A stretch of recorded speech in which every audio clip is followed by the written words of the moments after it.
Romo tadi saya gak kecipratan airnya, tolong cipratin saya. Begitu kan? Bahkan daun palma yang gak kena ciprat itu, lalu kemudian mereka minta, tolong cipratin Romo. Itu emang antara tahayul dan iman tipis bedanya. Orang Katolik itu paling keren. Gimana? Paling keren begini, dia bisa melakukan apapun yang terbaik, tetapi dia tidak tahu apa alasannya. Keren gak sih? Makanya nonton Repotin Romo Widi.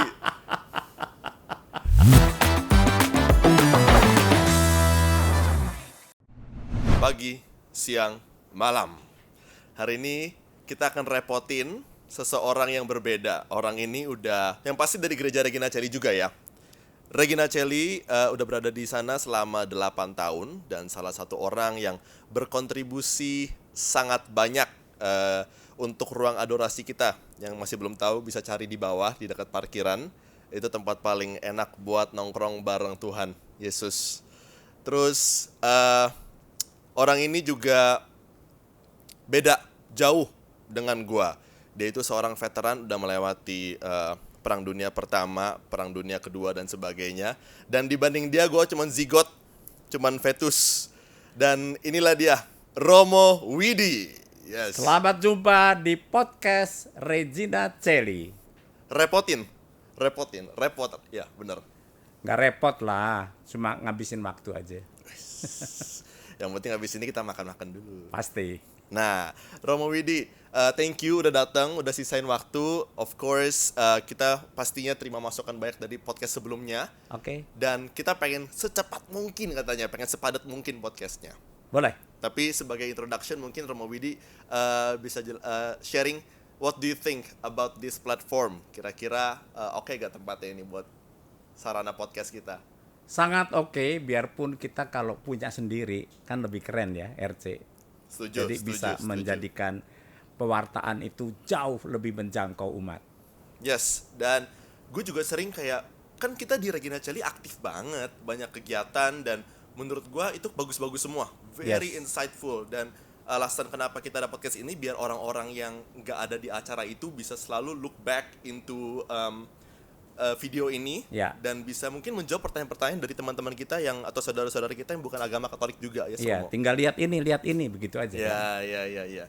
Dan Romo Widi, gue pengen tanya. Dulu kan you salah satu angkatan yang beda juga ya.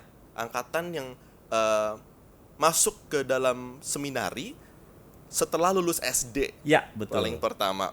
Dan perbedaan itu sampai sekarang itu menurut Romo Widi semakin perbedaan dalam konteks transformasi aturan gereja terhadap orang-orang seminar itu semakin baik atau enggak sih? Saya selalu melihat ada garis atau benang merah yang sangat amat baik dalam perkembangan gereja bersama dengan umat dan juga bersama dengan hierarki. Ya. Kalau saya perhatikan partisipasi umat pada saat ini jauh lebih hidup ketimbang saya dulu waktu kecil masuk seminari. Oh ya? Ya, hidup dalam arti bukan hanya kegiatan, tetapi persentase umat itu sangat amat banyak sekarang ini. Dulu ibarat kata pastor itu hanya tukang misa, ya kan? Tetapi kita sadari umat itu dalam perjalanan berikutnya ya hanya pasif-pasif saja. Setuju. Lalu apa kata pastor ya sudah didengerin, terus kemudian mereka melakukan. Tetapi untuk bisa menggerakkan dirinya sebagai satu bagian dari perjalanan iman itu kelihatannya sangat amat minim. Nah, dalam perkembangan sampai sekarang ini kita lihat keren umat itu sebetulnya. Berarti gue keren juga dong. Oh, sangat keren.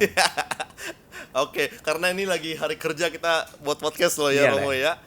Nah, terus ngomongin soal pasif nih. Jadi kan kemarin pas gue diskusi sama Romo Luki, orang itu pasif karena banyak yang nggak tahu juga dalam gereja itu sebenarnya kita harus ngapain. Makanya itu kayak topik yang kita diangkat juga, kenapa sih gereja Katolik itu ngebosenin gitu. Dan ya lanjutannya itu karena banyak, menurut saya pribadi ya, yang saya tarik dari benang merah itu banyak orang nggak tahu esensi dari misa dan sebagainya. Contohnya sesimpel gini, mungkin Romo Bidi bisa jelasin kenapa sih pas orang angkat hosti itu tuh kita harus angkat tangan dan lihat hostinya gitu. Itu siapa yang nyuruh emangnya? Bokap gua. Lu tanya sama bokap lu, kenapa mesti begini? Tanya gak ya? Iya, mungkin. Tapi itu pertanyaan menarik. Karena hampir semua orang pada saat konsekrasi itu tidak mengerti apa yang harus dilakukannya. Pertama, ketika imam itu mengangkat hosti, umat itu sebetulnya pertama-tama memandang dulu. Memandang baru menundukkan kepala. Oke. Ya. Kenapa tuh? Karena kita melihat bahwa siapa yang kita lihat dulu. Iya. Bukan lalu menundukkan kepala tapi nggak ngelihat itu siapa. Benar. Tetapi kita harus memandang dulu, baru kita menundukkan kepala untuk sikap hormat. Nah, sikap hormat itu ternyata berbeda-beda. Tetapi aku suka banget di RC. Hampir semua seragam begini loh. Seragam loh. Kalau dilihat di seluruh gereja itu, tangannya begini. Bahkan ada yang menaikkan gitu, tanda menyembah. Atau nggak begini? Lo itu. Anak-anak muda tuh biasa gitu tuh. Jaim. Cuek. Cuek. Keren, cool. Demikian juga ketika imam mengangkat piala, lalu kemudian kita memandang dulu, baru kemudian menundukkan kepala dan menyembahnya. Itu sebetulnya liturgis, ya. Jangan kita nggak ngelihat apa-apa di situ. Bener. Ya. Ada yang kayak Ya. tutup mata. Ada juga orang yang mengucapkan ya Tuhanku dan Allahku.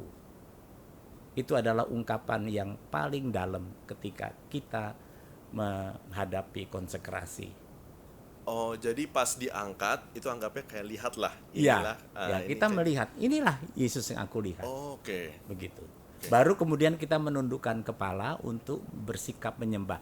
Nah, menyembah itu bisa beda-beda masing-masing orang. Cuma di RC ini tampaknya sudah ada suatu kebiasaan yang turun-temurun, mereka mengangkat tangannya begini. Emang kalau nggak begini ngapain lagi? Hah? Kalau nggak begini emang biasa orang Hanya ngapain menundukkan lagi? kepala boleh, Oh, jadi cukup. pas berlutut tangannya diem aja gitu Ya, di bawah. menundukkan kepala. Oke. Sambil dalam hati mengucapkan ya Tuhanku dan Allahku. Hmm.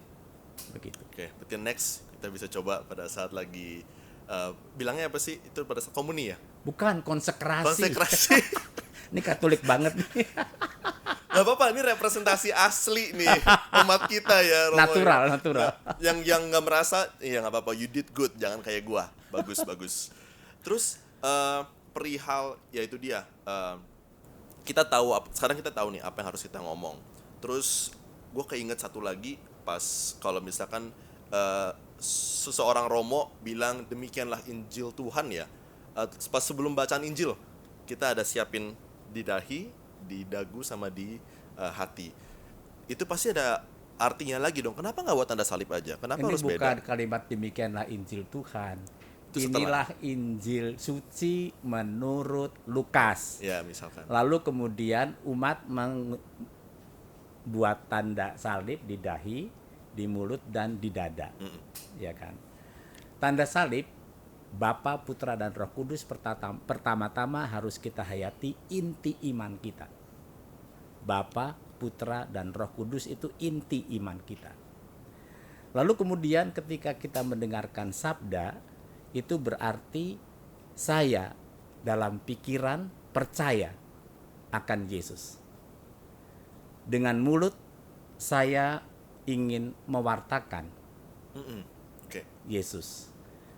Dan dalam hati saya menyimpan dan menghayati sabdanya. Jadi, Itu sebetulnya ungkapannya. Jadi dengan pikiran saya percaya Yesus, dengan mulut saya mewartakan Yesus, dan dalam hati saya menyimpan sabda dan menghayatinya.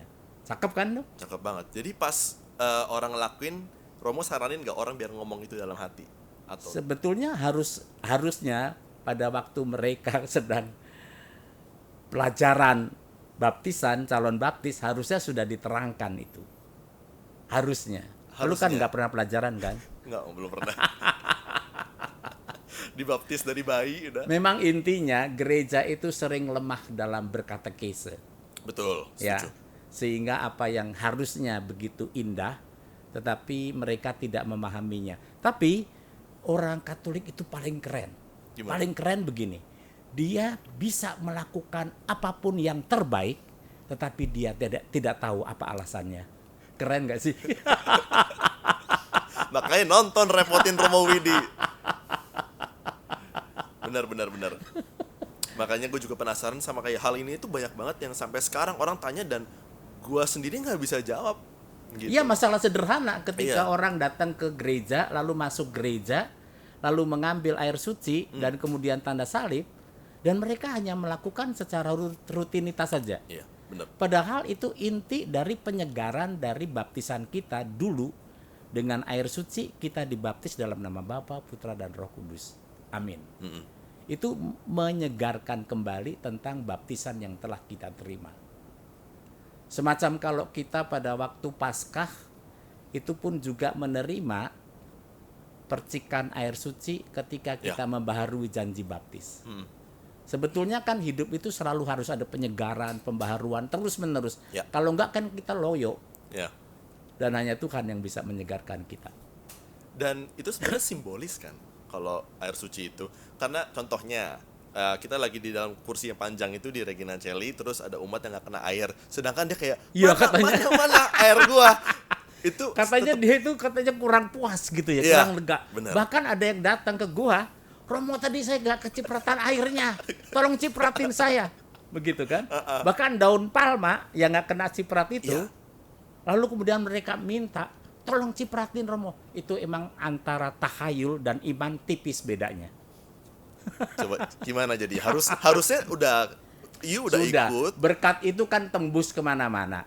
Iya, Ya kan? betul, setuju. Air itu hanya sekedar tanda. Tetapi yang berkat itu adalah roh Allah sendiri. Ya. Itu emang perbedaannya tipis antara iman dan tahayul. Ya. Seolah-olah kalau tidak kena air, wah, ini kurang diberkati begitu. Bahkan waktu pemberkatan pembaharuan janji baptis juga habis misa pada datang, Romo tadi saya nggak kena airnya. Saya sebetulnya sangat prihatin dengan orang-orang yang menyepelekan liturgi Ekaristi, ya. Karena pada dasarnya yang paling keren kalau orang itu mengikuti sejak awal sampai dengan akhir. Itu paling lengkap. Tetapi saya tidak bisa mengadili orang yang terlambat karena apa. Itu saya aja, Romo. Oh begitu aja. Sesama umat boleh. Karena masing-masing orang punya pembelaannya sendiri-sendiri. Atau masalah di belakangnya. Tetapi yang menjadi soal adalah kalau lu terlambat bolak-balik, itu berarti karakter lu. Ya. Ya. Tetapi kalau ada orang yang punya niat sudah saya mau nggak mau saya tidak boleh terlambat. Itu kan udah paling keren ya. Biarpun kenyataannya mungkin bannya kempes di jalan, gue Ya, kagak itu nggak tahu. apa-apa, Nggak ya. apa-apa ya. Maka dari itu yang diperhatikan adalah niatnya. Repotnya orang sekarang kalau ditegur, umpama kok lo telat, boro-boro Romo gue udah ke gereja, tadinya gue males. Udah Gue mending gue datang, ya datang. lumayan gue datang. Iya. Kan zaman sekarang orang gampang muda atau gampang sekali ngejawab, ya. Dan kita maunya menyapa dia, taunya dia yang lebih galak daripada kita. Iya, Dan gue juga bingung kadang kalau ada teman gue yang kayak gitu ya. Kalau gue mau ngajak, kesannya gue kayak, oh lu sok pinter Iya, sih. Lu kalau sok saleh sih." gitu Iya, ya. Iya. Padahal emang kagak, gue Nggak salah ya. Gak sama sekali gak gitu. Kelemahan dari banyak orang juga para orang tua itu pada dasarnya juga tidak mampu untuk menjelaskan makna dari suatu kerinduan kita untuk datang kepada Tuhan melalui Ekaristi itu. Hanya sekedar ngajak tetapi tanda petik tidak berkatekese. Ya, tidak menyampaikan nilai pengajarannya untuk ikut ke sana. Ya. Biarpun seumur-umuran gitu emang pada dasarnya emang lagi males-malesnya aja sih ya. Iya. Kan kesadaran anak kecil beda dengan kesadaran sekarang juga. Ya kan? Jadi kalau orang tua itu sendiri juga kebanyakan absen untuk ikut misa atau ikut kegiatan gereja, anak juga akan mencontoh. Begitu. Tapi kalau orang tua sudah sejak semula sedini mungkin mengajak anaknya pergi untuk merayakan misa bersama atau berkegiatan atau bahkan di lingkungan sekalipun, anak itu kan pasti mendapatkan contoh yang real. Orang tua gua ngajakin. Itu sebetul tanpa kata itu sudah banyak arti buat anak itu. Ya. Hanya dalam bentuk khotbah saja sebetulnya imam bisa menyampaikan katekese itu. Ya. Dalam waktu singkat. Repotnya lagi Paus sekarang mengajak kita para imam hendaknya kalau khotbah singkat. Oh ya? Iya. Tidak boleh lebih dari 8 menit. Gue kira RC doang yang singkat. Ini RC paus terkenal ya? Ini paus beneran ya? Iya, iya. Oh, oke. RC terkenal ya kalau singkat khotbahnya ya. Enggak sih, kalau gue ngerasain di gereja lain kayaknya agak, kalau di sini lebih pelan ya dunianya ya gitu. Oh gitu ya. Iya.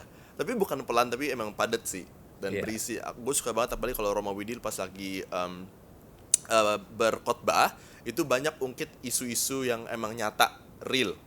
Contohnya kayak kemarin sempat dibahas, udah cukup lama sih terakhir gue denger soal Paus memberkati orang LGBT. Bukan LGBT sekarang. Apa? Lagi bete. Lagi bete. Ya sering bete di sosmed ya.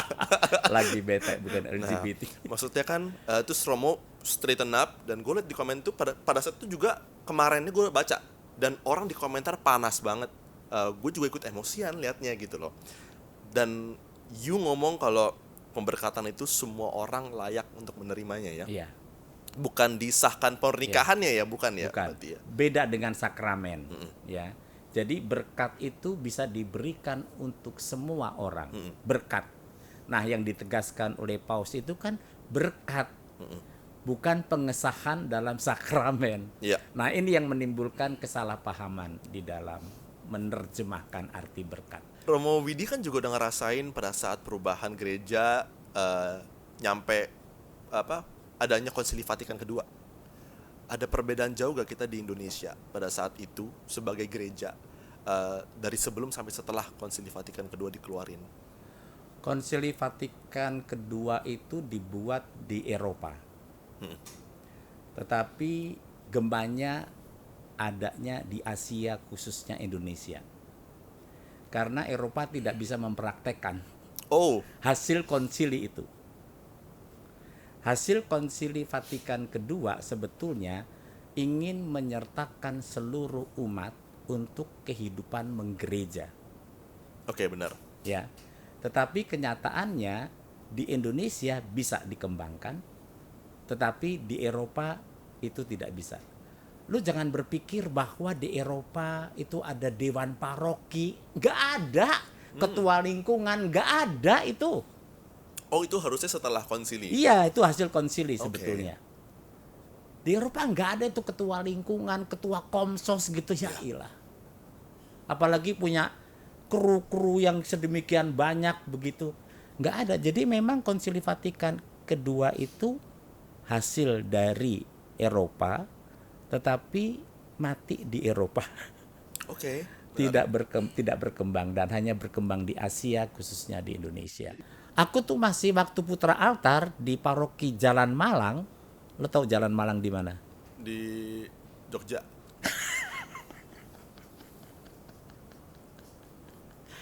Jakarta Pusat. Oke. Ya, gue dulu sekolah di situ, SD Ignatius. Di atasnya ada gereja. Setiap kali gue misa, itu misanya itu masih membelakangi umat. Jadi meja altar yang sekarang lo lihat di RC, yang meja altar itu nggak ada. Semua imam menghadap ke altar dan umat dibelakangin. Posisi tapi sama, imam di depan. Ya, tapi jadi menghadapnya ke imam itu menghadap tabernakel. Iya. Ya. Oke. Jadi nggak ngelihat umat itu. Lalu kemudian dalam bahasa Latin. Makin sepi dong gereja kita. Udah bukan sepi aja, kita kayak orang yang nggak ngerti bahasa. pokoknya gue ikut doa gitu. Itu gue bilang orang Katolik tuh keren berbuat baik, Dari dulu tapi ya? nggak tahu alasannya kenapa berbuat baik. Kalau Romo Widi pas melihat Paus mau datang, apa tanggapannya sebelum gue masuk ke dalam topik ini? Itu gue pengen ngomong dulu, gue pengen tanya dulu. Aku ngalamin yang ketiga ini kalau Paus Fransiskus Udah datang 3 ya total ya? Jadi dulu kan Paus Paulus ke-6 Oke. tahun berapa ya? Tahun 70-an lah. Waktu itu aku masih SMA. Lalu kemudian tahun Paus John Paul itu tahun 89 deh. Oke. 89. Nah, ini tahun 2024 ini Paus yang ketiga. Dan gua ngalamin tiga-tiganya ini. Dan itu indahnya GBK, tahu nggak lu?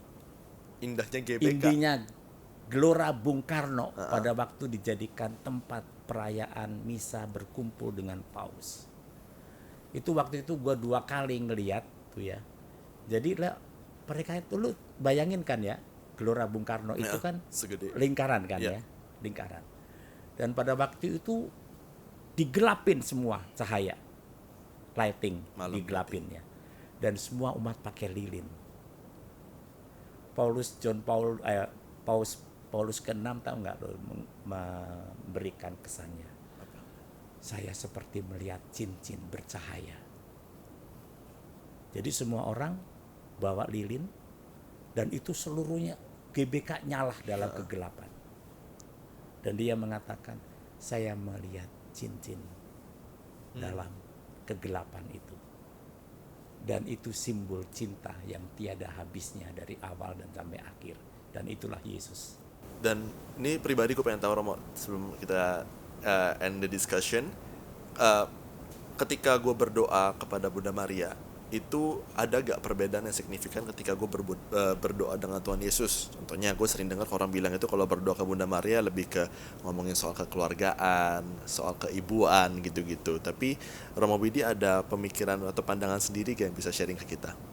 Sebetulnya berdoa itu hanya satu tujuannya, Tuhan Yesus. Betul. Setuju. Ya, saya tidak berdoa kepada Bunda Maria. Saya berdoa bersama Bunda Maria, atau saya berdoa melalui Maria. Ya. Tapi saya tidak pernah berdoa kepada Maria.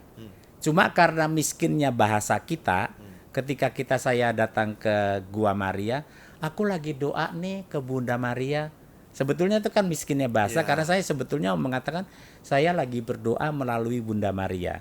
Tetapi karena kemudian kita bahasanya itu cari gampangnya, saya berdoa ke Maria. Tapi kan dalam konsep harusnya saya berdoa bersama Maria atau saya berdoa melalui Maria. Karena berdoa itu hanya satu tujuannya, Tuhan Yesus, tidak ke Maria. Dan juga tidak ke Santo Antonius atau ke Santa Birgita juga enggak. Semua orang berdoa hanya kepada Tuhan melalui Maria. Nah, bagaimana saya bisa merasakan bahwa ini saya berdoa kepada Maria lebih marem, lebih memuaskan? Bagaimanapun juga tergantung pada penghayatan. Ya, ada orang yang nggak punya devosi kepada Bunda Maria. Ada, ya, dia punya devosi kepada santo tertentu. Ya nggak apa-apa, nggak ada yang salah. Ya, karena devosi itu kan kedekatan batinnya kepada orang kudus, salah satu orang kudus. Ya, aku punya devosi jalan salib. Ya, lebih kuat jalan salibku daripada devosi kepada santo pelindungku. Ya, sehingga kalau kita mengatakan bahwa orang punya devosi itu tergantung dari kedekatan batinnya kepada siapa.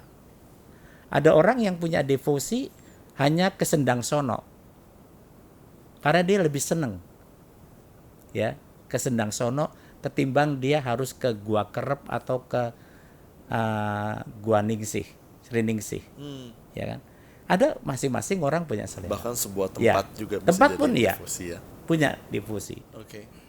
Jadi masing-masing orang bisa menentukan sikap bagaimana dia punya kedekatan kepada santo santa tertentu untuk bersama-sama sampai kepada Tuhan Yesus.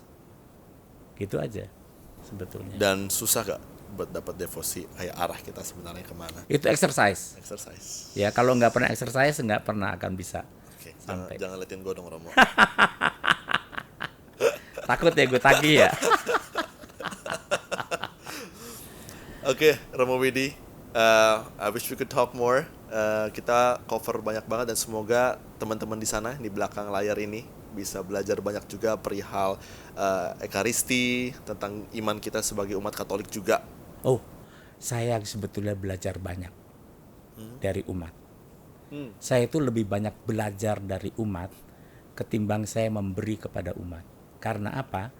Ketika umat itu dengan segala macam kerinduan harapannya, saya bisa tahu bahwa mereka itu punya keinginan dekat dengan Tuhan. Dan saya belajar itu. Ya. Belajar itu jauh lebih baik dari umat karena mereka itu selalu datang ke gereja punya kerinduan untuk dekat dengan Tuhan. Ya. Jangan dikira bahwa saya lalu kemudian juga jauh lebih dekat dengan Tuhan karena umat itu dekat dengan Tuhan mendorong saya. Biar makin dekat. Ya, juga. makin dekat. Begitu. Dan ada gak pesan-pesan buat umat-umat sekalian maupun yang sudah lagi yang sudah memotivasi Romo Widi atau bahkan yang butuh motivasi sekarang? Saya hanya mengatakan setialah kepada Yesus Tuhan kita sampai akhir hayat kita dan sampai akhir zaman. Amin. Amin. Tepuk tangan aja gak apa-apa. Ya elah. Mereka ragu-ragu. Berisik. Ya, dan kita sudah melewati akhir zaman kesekian kalinya ya, menurut prediksi berita India. Menurut ramalan. Menurut ramalan dari berita India kemarin saya baca di sosmed. Jadi congrats guys, so far kita masih sehat. Amin bagi mereka yang sedang berjuang. Selalu carilah Tuhan kalian masing-masing. Carilah dulu kerajaan Allah. Betul. Yang lain ditambahkannya. Yes, carilah Tuhan Yesus, paling tepat itu ya. Dan Romo Widi, sebenarnya ini ditayang pada saat Romo Widi sudah birthday di bulan Juli ini. Iya, ini kalau bulan Juli udah. Ini di bulan Juli. Bulan Juli. Ya, di bulan ini kan Romo Widi birthday dan kita juga ada sebuah rasa thank you dan hadiah dari tim Komsos Regina Coeli. Oh. Hah? Ini dari Komsos nih, Rom. Terima kasih sekali Komsos Regina Coeli di ulang tahun saya pada hari ini. Semoga kita semua dalam berkat Tuhan dan kita semua diberi rahmat kesehatan. Amin. Amin.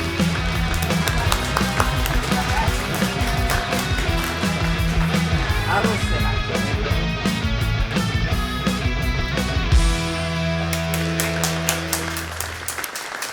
Happy birthday Romo Widi. Terima kasih untuk Komsos Regina Coeli dan juga seluruh umat dari Regina Coeli juga atas segala doa, perhatian, dan sekaligus juga kasih yang telah diberikan buat saya. Saya hari ini berusia 17 di mistik katanya. Dan saya selalu merasa bersyukur untuk menjadi seorang imam karena saya sungguh berbahagia bersama dengan seluruh umat. Dan saya tahu bahwa merayakan ulang tahun tidak akan pernah terulang lagi. 71 tidak akan terulang lagi. Dan itu tandanya saya juga kalau disuruh mengulangi hidup saya juga akan tetap menjadi imam. Wow. Oke? Strong. Terima Strong. kasih. Tuhan Happy birthday. Thank you. Yes. Oke, sebagai closing, ya, terima kasih Romo sudah doa dan semoga sehat selalu. Para pemirsa sekalian, saya ucapkan terima kasih banyak kepada Romo Widi, Terima kasih juga Jason. kepada tim Pak Niko, Cening, Ko Frans, Mas, dan tim-tim Komsos lainnya, Ko James, Ci Agustin, dan Ci Katika. Panik di depan kamera biasa gagap soalnya. Oke. Thank you semuanya. Terima kasih semuanya, dan kiranya kita bisa repotin orang-orang lain lagi, dan mungkin Romawi di kedepannya kita belum pernah tahu. Oh ya, selalu welcome. Thank you semua, dan see you next time.